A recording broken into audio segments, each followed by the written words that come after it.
नमस्कार दोस्तों, मैं राहुल बगिया स्वागत करता हूं आपका। और आज हम बात करेंगे हमारे देश की एविएशन इंडस्ट्री पर। हमारे देश की एविएशन इंडस्ट्री पूरे मार्केट में सबसे ज्यादा अपॉर्चुनिटी वाली इंडस्ट्री, पर फिर भी सबसे बड़े बड़े और सबसे ज्यादा लॉस कर रही इंडस्ट्री। आज हमारे देश की पॉपुलेशन 133 करोड़ से ज्यादा है और आज हमारे देश में 700 के आसपास कमर्शियल एयरक्राफ्ट है और उसमें से एक या दो एयरलाइन कंपनी प्रॉफिट कर रही है। और वहां पर दूसरी ओर अमेरिका की पॉपुलेशन समथिंग अराउंड 33 करोड़ के आसपास है और उसके पास 7600 से ज्यादा कमर्शियल एयरक्राफ्ट है और उसमें से सभी कंपनीज जो है वो प्रॉफिट कर रही है। अरे यार मेरे दोस्तों, बहुत ही जबरदस्त टॉपिक है। 133 करोड़ की पॉपुलेशन, इसमें से 700 कमर्शियल एयरक्राफ्ट, फिर भी नो प्रॉफिट। और अमेरिका के पास 33 करोड़ की पॉपुलेशन, 7600 से ज्यादा के एयरक्राफ्ट, फिर भी सभी कंपनीज जो है वो फुल प्रॉफिट कर रही है। पिछले 21 सालों में हमारे देश में 13 एयरलाइंस कंपनी जो है वो डूब चुकी है। जेट डूबी दमनिया, कैसे डूबी सहारा। अरे 21 साल में 13 डूबी, ये कैसा है नजारा दोस्तों।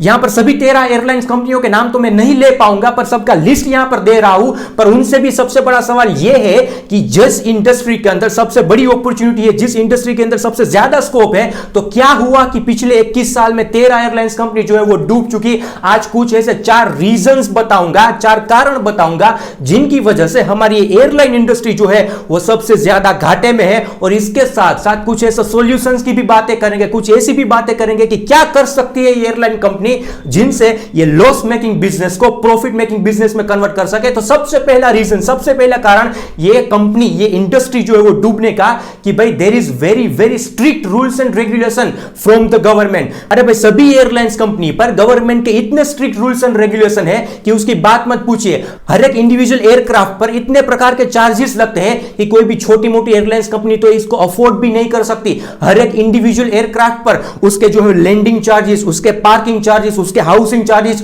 और न जाने कितने कितने तरीके के चार्जेस। मेरे दोस्तों, ये सभी चार्जेस जो होते हैं वो एक एक घंटे के हिसाब से होते हैं और अपने एयरक्राफ्ट का वजन जो है वो कितना है उनके हिसाब से होते हैं। जितनी ज्यादा देर आपका एयरक्राफ्ट एयरपोर्ट पर पड़ा रहेगा उतने ही ज्यादा उस पर चार्जेस लगते हैं। और अगर कोई भी एयरक्राफ्ट जो है वो कोई भी काम के बिना वो फ्लाई नहीं करता और 3-4 घंटे वहां पर एयरपोर्ट पर ही पड़ा रहता है तो उस पर तो इतने प्रकार के चार्जेस लग जाएंगे मेरे दोस्तों कि उन्होंने जब छोटी मोटी कोई भी डोमेस्टिक ट्रिप की होती है उसमें से जितना प्रॉफिट नहीं मिला होता उतने से ज्यादा चार्जेस तो उसको वहां पर पड़े रहने के चार्जेस जो है वो देने पड़ेंगे। तो गवर्नमेंट की ओर से भाई बहुत तरीके के strict rules and regulation as well as इस तरीके के चार्जेस है। दूसरा सबसे बड़ा रीजन जो मैं यहां पर मेंशन करना चाहूंगा वो ये है कि भाई aviation turbine fuel does not come under GST. वैसे तो कोई भी फ्यूल जो है वो जीएसटी के अंदर नहीं आता, पर फिर भी ये एविएशन टर्बाइन फ्यूल जो होता है उसकी कीमत बहुत ज्यादा होती है। ये 50-55 हजार रुपए प्रति किलोलीटर से लेकर 70-75 हजार रुपए प्रति किलोलीटर तक की कीमत तक जाते हैं। तो क्या होता है कि ये सभी फ्यूल पर जो आपका 30% वेट लगता है, आई थिंक 30% उसमें वैल्यू एडेड टैक्सेस लगता है और इसके बाद उसमें ज्यादा और ज्यादा 11% जो है वो आपकी एक्साइज ड्यूटी लगती है। तो कुल मिलाकर एविएशन टर्बाइन फ्यूल पर 41% जितना जो है वो टैक्सेस लग जाते हैं।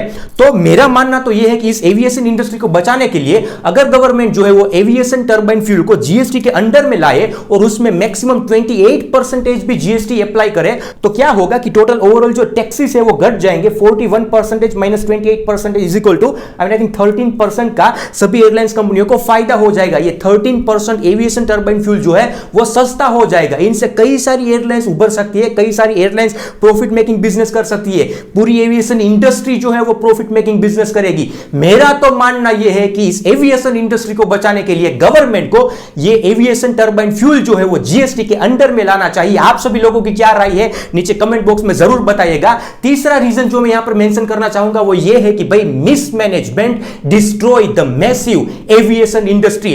किस तरीके का मिसमैनेजमेंट होता है? ये जितनी भी 13 एयरलाइंस के नाम अभी मैंने यहां पर बताए उसमें से सबसे ज्यादातर एयरलाइंस मिसमैनेजमेंट की वजह से ही डूब गई।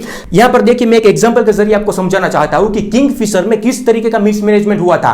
एक दफा हुआ यूं कि माल्या साहब ने बहुत सारे एयरक्राफ्ट जो थे वो ऑर्डर कर लिए। जैसे ही एयरक्राफ्ट ऑर्डर किए कि तुरंत ही उन्होंने उसके जो केबिन क्रूज होते हैं, उसके कैप्टन होते हैं, उसके जो ग्राउंड हैंडलिंग स्टाफ होता है, टेक्निकल स्टाफ होता है, इन सभी लोगों की भर्ती कर दी, उन सभी लोगों को वहां पर काम पर बुला लिया। अरे मेरे भाई, आपके एयरक्राफ्ट वहां पर अभी बन रहे हैं, वो अभी तैयार नहीं हुए, यहां पर आपको फ्लाइंग की कोई परमिशन नहीं मिली, फिर भी इन सभी लोगों को यहां पर बुला लिया। और उन सभी लोगों को बुला लिया तो अब सैलरी तो देनी ही पड़ेगी। वो सब लोग, कोई भी हमें उसके पास काम ही नहीं था करने के लिए, फिर भी सैलरी चालू थी।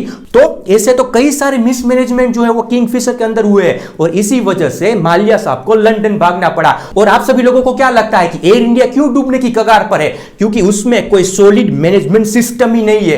उसके जो चेयरमैन है वो हर थोड़े दिन के बाद, हर थोड़े महीने के बाद बदलते रहते हैं, उसकी कोई अकाउंटेबिलिटी ही नहीं रहती। जितने भी जो कोई भी चेयरमैन आते हैं, अगर वो कोई लोग अपना नया कुछ इनिशिएटिव लेना भी चाहते हैं, कुछ नया स्टेप्स भी लेना चाहते हैं, इस इंडस्ट्री को आगे भी, एयर इंडिया को भी बचाना चाहते हैं, तो होगा क्या कि उसके सभी राइट्स जो है वो गवर्नमेंट के पास है। कुछ भी नया करने से पहले उनको, आई थिंक एयर इंडिया के चेयरमैन को गवर्नमेंट से परमिशन लेनी पड़ेगी। वो लोग हाँ बोलेंगे, ना बोलेंगे, हाँ बोलेंगे, ना बोलेंगे, तो वो बेचारा चेयरमैन जो होता है वो थक जाता है। वो यही सोचता है कि भाई मैं अपना काम करूं, मुझे कोई भी इनिशिएटिव लेने की यहां पर परमिशन ही नहीं है। मैं जो कुछ भी चाहता हूं, मैं इस इंडस्ट्री को आगे ले जाने की जो बात कर रहा हूं, मैं एयर इंडिया को बचाने की जो बात कर रहा हूं, वो तो कोई मेरी सुन ही नहीं रहा। इसकी जगह पर गवर्नमेंट क्या कर सकती है कि एक ऐसे ऑनेस्ट व्यक्ति को उस चेयरमैन की सीट पर बिठाए, जो बहुत ही आई थिंक प्रामाणिक हो, जिनका पास्ट का रिकॉर्ड जो है वो बहुत ही अच्छा हो, जिनको इस फील्ड के बारे में एक्सपीरियंस बंदा हो, उसको वहां पर बिठाइए और उसको एक टास्क दे दे कि भाई देखिए, मैं आपको 1 या 2 साल का समय देता हूं, आपको जो कुछ भी स्टेप्स लेने हैं, जो कुछ भी इनिशिएटिव्स लेने हैं, आप लीजिए। गवर्नमेंट, हम सरकार जो है इसमें कोई भी इंटरप्ट नहीं करेगी। आप एयर इंडिया को जिस भी तरीके से बचा सकते हैं, इस इंडस्ट्री को, इस एयर इंडिया को जिस भी तरीके से प्रॉफिट मेकिंग बना सकते हैं, बनाइए। हमारी वॉच आप पर रहेगी, ताकि क्या होगा कि अगर गवर्नमेंट सिर्फ वॉच रखेगी तो कोई भी जो बंदा है वो स्कैम करके नहीं जाएगा, कोई स्कैंडल बड़ा करके नहीं जाएगा। तो हमारी वॉच आप पर रहेगी, पर आप जो भी स्टेप्स लेना चाहते हैं, जो भी इस एयर इंडिया को बचाने के लिए इनिशिएटिव लेना चाहते हैं, वो लीजिए। तो क्या होगा कि वो चेयरमैन भी खुश होगा, उसको भी काम करने की फ्रीडम मिल जाएगी, और ऐसा भी हो सकता है कि 1 या 2 साल के अंदर एयर इंडिया फिर से उभर जाए। ये तो मेरा मानना था। पर सबसे ज्यादा एयरलाइंस डूबी है क्योंकि वो मिसमैनेजमेंट ही उसके अंदर सबसे ज्यादा हुआ था। चौथा सबसे बड़ा रीजन जो मैं मानता हूं वो ये है कि भाई most of the airlines focused on the full service facilities. क्या हुआ इसका मतलब कि भाई जो मोस्ट ऑफ द एयरलाइंस है, जो मोस्ट ऑफ द एयरलाइंस डूब चुकी है, वो सभी ने फुल सर्विस फैसिलिटी पर फोकस किया। क्या होता है फुल सर्विस फैसिलिटीज? मान लीजिए वो एयरलाइन सभी है, आपको फ्री में खाना देगी, वो आपको बिजनेस क्लास टिकट जो है वो प्रोवाइड करेगी, वो आपको अलग अलग तरीके के फ्री में एयरपोर्ट लॉन्जेस फ्री देगी, इसके बाद जो है वो इन फ्लाइट एंटरटेनमेंट देगी। आई थिंक फ्लाइट के अंदर आप टीवी देख सकते हैं, ये कर सकते हैं, वो कर सकते हैं, ये सभी चीजें आपको प्रोवाइड करेगी। तो इनसे होता क्या है कि भाई ये सभी चीजें ऐड होने से ओवरऑल फ्लाइट की टिकट जो है वो महंगी हो जाती है, वो कॉस्टली हो जाती है। और ये फ्लाइट की टिकट महंगी होने के कारण सभी लोग इसको अफोर्ड नहीं कर पाते, सभी लोग जो है वो फ्लाइट की टिकट परचेज नहीं कर पाते, और इसकी वजह से हर बार आपकी फ्लाइट फुल नहीं जाती, हर सीट हर बार जो है वो बुक नहीं होती, और ये सिलसिला जो है वो चलता ही रहता है, चलता ही रहता है और चलता ही रहता है। और इसके बाद वो एयरलाइन कंपनी जो है बंद हो जाती है। जेट एयरवेज, इसके बाद किंगफिशर, ये सहारा एयरलाइंस, एयर इंडिया, ये सभी कंपनीज जो है वो फुल सर्विस फैसिलिटीज पर फोकस कर रही थी, और इसकी वजह से ही मोस्ट ऑफ द एयरलाइंस डूब चुकी है, और कई सारी अभी जो है डूबने की कगार पर है। इसलिए कभी भी फुल सर्विस फैसिलिटीज पर फोकस ना करिए, लोगों की नीड को समझिए। तो ये तो थे कुछ ऐसे 4 रीजंस की जिनकी वजह से इंडिया में aviation industry loss making business कर रही है। अब बात करेंगे कुछ ऐसे सॉल्यूशंस के बारे में, क्या कर सकती है एयरलाइंस कंपनी, क्या कर सकता है मैनेजमेंट, कि जिसकी वजह से ये बिजनेस, ये पूरी इंडस्ट्री जो है वो ग्रो अप हो सकती है। तो सबसे पहली बात, नो योर मार्केट। क्या हुआ इसका मतलब? देखिए भाई, इंडिया जो है वो बहुत ही प्राइस सेंसिटिव मार्केट है। यहां पर सभी लोग फ्लाइट में बैठना तो चाहते हैं, फिर से मैं बोल रहा हूं, यहां पर सभी लोग फ्लाइट में बैठना तो चाहते हैं, पर अगर उस फ्लाइट की टिकट की कीमत आपकी ट्रेन की टिकट या फिर बस की टिकट के बराबर हो तो क्या बात है भाई, यहां पर सभी लोग फ्लाइट में तो बैठना चाहते हैं, पर अगर उसकी टिकट जो है वो बस की टिकट के दाम पर या फिर ट्रेन की टिकट के दाम पर मिले तो देखिए, यहां पर लोगों को इनसे कोई मतलब नहीं है कि आप उसको फ्री में खाना दे रहे हैं कि नहीं, आप उसको बिजनेस क्लास टिकट जो है वो प्रोवाइड कर रहे हैं कि नहीं, आप उसको को फ्लाइट में बैठा कर आई एम नथिंग शीला की जवानी, ये सभी चीजें इन फ्लाइट एंटरटेनमेंट में दिखा रहे कि नहीं, इनसे कोई मतलब नहीं है। यहां पर लोगों को मतलब है कि आप कितनी सस्ती टिकट दे सकते हैं। अगर आप सस्ती टिकट दे सकते हैं तो बोलिए, फटाफट लोग जो है वो टिकट बुक करवाएंगे। इंडिगो वालों ने क्या किया कि वो लोगों ने मार्केट को समझा, उनको यह पता चल गया कि इंडिया जो है वो प्राइस सेंसिटिव मार्केट है, यहां पर जितनी टिकट सस्ती रखेंगे उतनी ही आपकी फ्लाइट जो है वो फुल बुक होकर जाएगी। दूसरी चीज जो इस इंडस्ट्री को प्रॉफिटेबल बना सकती है वो है इसके सुपर ट्रेन स्टाफ। जी हां, the super train staff will give you the super profit. देखिए, मैं यहां पर सिर्फ और सिर्फ ट्रेन स्टाफ की बात नहीं कर रहा हूं, मैं यहां पर सुपर ट्रेन स्टाफ की बात कर रहा हूं। देखिए, इस इंडस्ट्री में सभी एयरलाइंस के पास उसका स्टाफ जो होता है वो ट्रेंड तो होता है, पर सभी के पास सुपर ट्रेन स्टाफ नहीं होता। क्या हुआ इसका मतलब, मैं एक एग्जांपल के जरिए आपको समझाता हूं। देखिए, इंडिगो का जो स्टाफ है वो इतना सुपर ट्रेंड है, इंडिगो वालों ने उन सभी लोगों को इतनी सुपर तरीके से ट्रेनिंग दी है कि जैसे उसकी फ्लाइट लैंड होती है कि तुरंत ही उसका हाउसकीपिंग डिपार्टमेंट फटाफट फ्लाइट के अंदर जाता है, फटाफट ये सभी 15-20 मिनट के अंदर पूरी फ्लाइट जो होती है वो क्लीनिंग करके फिर से बाहर आ जाता है। और इसी दौरान जो बैक ऑफिस स्टाफ होता है, I think ground handling department वाले जो होते हैं, वो क्या करते हैं कि कस्टमर के बैगेजिंग, इसके बाद उसकी चेकिंग और ये बोर्डिंग पास की जो कोई भी प्रोसेस होती है वो फटाफट पूरी कर देते हैं। इसके बाद तुरंत जैसे फ्लाइट क्लीन हुई नहीं कि तुरंत उस सभी पैसेंजर को बोर्ड कर देते हैं, फ्लाइट में बिठा देते हैं और तुरंत 40 से 45 मिनट के अंदर तो वो फ्लाइट जो है वो फिर से टेक ऑफ हो जाती है। इनसे क्या होगा कि आपकी फ्लाइट ज्यादा देर तक एयरपोर्ट पर पड़ी नहीं रहेगी। इसकी वजह से आपके पार्किंग चार्जेस जो है वो भी घट जाएंगे और इसके अलावा जल्दी से फ्लाइट टेक ऑफ होगी, जल्दी से लैंडिंग होगी, जल्दी से टेक ऑफ होगी तो क्या होगा कि फ्लाइट की फ्रीक्वेंसी जो है वो बढ़ जाएगी। आप एक दिन में कई सारी फ्लाइट्स जो है वो ऑपरेट कर पाएंगे। तो इंडिगो वालों ने इस तरीके से अपने सभी स्टाफ को जो है वो सुपर ट्रेन किया है। तीसरी सबसे बड़ी चीज जो सभी एयरलाइंस कंपनी कर सकती है वो ये है कि भाई travel to few destinations but travel frequently. क्या हुआ इसका मतलब कि भाई आप जो है कम जगह पर आपकी फ्लाइट उड़ाइए, कम डेस्टिनेशन पर जाइए, पर उसकी फ्लाइट की फ्रीक्वेंसी जो है एक दिन में सबसे ज्यादा फ्लाइट ऑपरेट कीजिए, एक दिन में सबसे ज्यादा फ्लाइंग कीजिए। ये चीज भी आपको एक एग्जांपल के जरिए समझाता हूं। मान लीजिए इंडिगो जो है इसके पास आज पूरे डोमेस्टिक में आई थिंक इंडिया में 60 डेस्टिनेशंस है। इंडिगो इंडिया के 60 अलग अलग जगह पर जाता है और इंडिगो के पास 23 जो है वो इंटरनेशनल डेस्टिनेशन है। आई थिंक इंडिगो इंडिया के अलावा 23 अलग अलग कंट्रीज में जाता है। तो कुल मिलाकर इंडिगो जो है वो 83 डेस्टिनेशन पर अपनी फ्लाइट जो है वो उड़ाता है और वो हर रोज, अब सुनिएगा, इंडिगो हर रोज 1500 बार उसकी फ्लाइट जो है वो टेक ऑफ होती है और लैंडिंग होती है। फिर से मैं बोल रहा हूं, हर रोज उसकी फ्लाइट की फ्रीक्वेंसी 1500 फ्लाइट की है।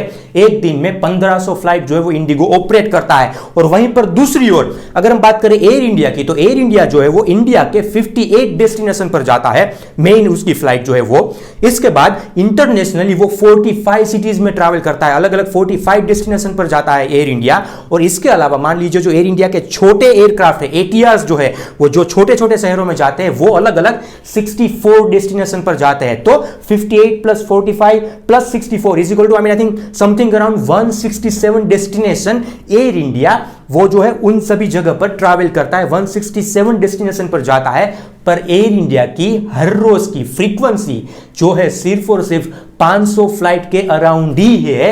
167 डेस्टिनेशन पर जाके भी वो सिर्फ 500 बार ही वो उसकी फ्लाइट जो है वो टेक ऑफ होती है। यहां पर देखिए 1500 फ्लाइट, 83 डेस्टिनेशंस ओनली इंडिगो के, और एयर इंडिया के प्लस 167 डेस्टिनेशन, और सिर्फ वो ऑपरेट करता है तो एक दिन में 500 फ्लाइट ही। अब आपको पता चला कि क्यों एयर इंडिया जो है वो लॉस मेकिंग बनता जा रहा है, क्योंकि वो सबसे ज्यादा डेस्टिनेशन पर ट्रैवल करता है और डेस्टिनेशन पर ट्रैवल करने की वजह से उसकी हर रोज की जो फ्रीक्वेंसी होती है वो कम हो जाती है। इंडिगो क्या करता है कि कम डेस्टिनेशन रखे उसने, पर उसी जगह पर फ्रीक्वेंटली ट्रैवल करता है जहां पर उसको सबसे ज्यादा प्रॉफिट मिल रहा होता है। चौथा सबसे बड़ा पॉइंट जो मैं यहां पर मेंशन करना चाहूंगा वो ये है, decrease the extra expenses as much as you can. अब देखिए भाई, एविएशन इंडस्ट्री वाला अगर कोई बंदा मुझे देख रहा है तो सबसे पहले वो लोग मेरी इस बात से थोड़े से जो है वो नाराज होंगे, मेरी इस बात से थोड़े से जो है वो अग्री नहीं करेंगे, पर मेरा कंक्लूजन जो मैं कहने वाला हूं इसके बाद वो समझ जाएंगे कि क्यों मैं ये बोल रहा हूं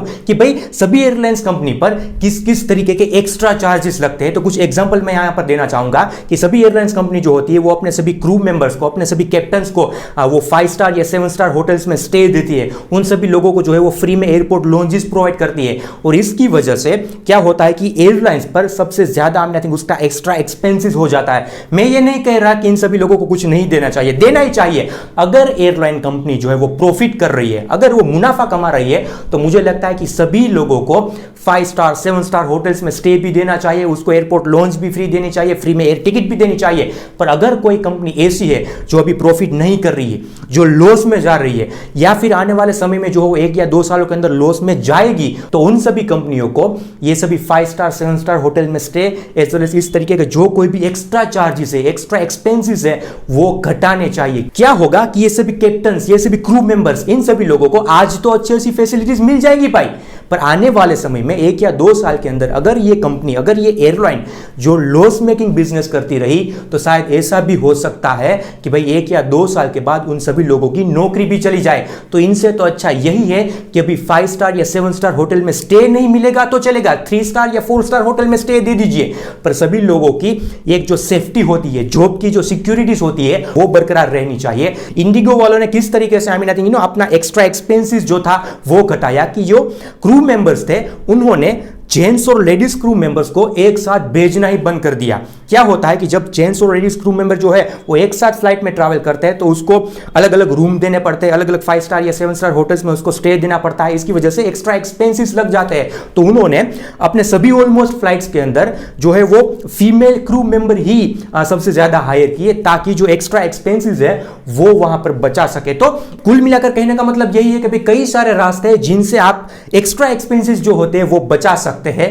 अगर अच्छा लगा तो शेयर कीजिए इस वीडियो को, क्योंकि हम सभी लोग इस इंडियन एविएशन इंडस्ट्री को एक नई ऊंचाइयों पर देखना चाहते हैं। हम ये नहीं चाहते कि इस इंडस्ट्री में काम कर रहे लाखों लोग जो सुबह और शाम कड़ी धूप में और रात के अंधेरों में हर एक त्योहार का बलिदान देकर और हर बार अपने परिवार से दूर रहकर, हर बार अपनी जान जो है वो जोखिम में डालकर हम सभी लोगों को एक जगह से दूसरी जगह पर पहुंचा रहे हैं, उन सभी लोगों का करियर खतरे में हो।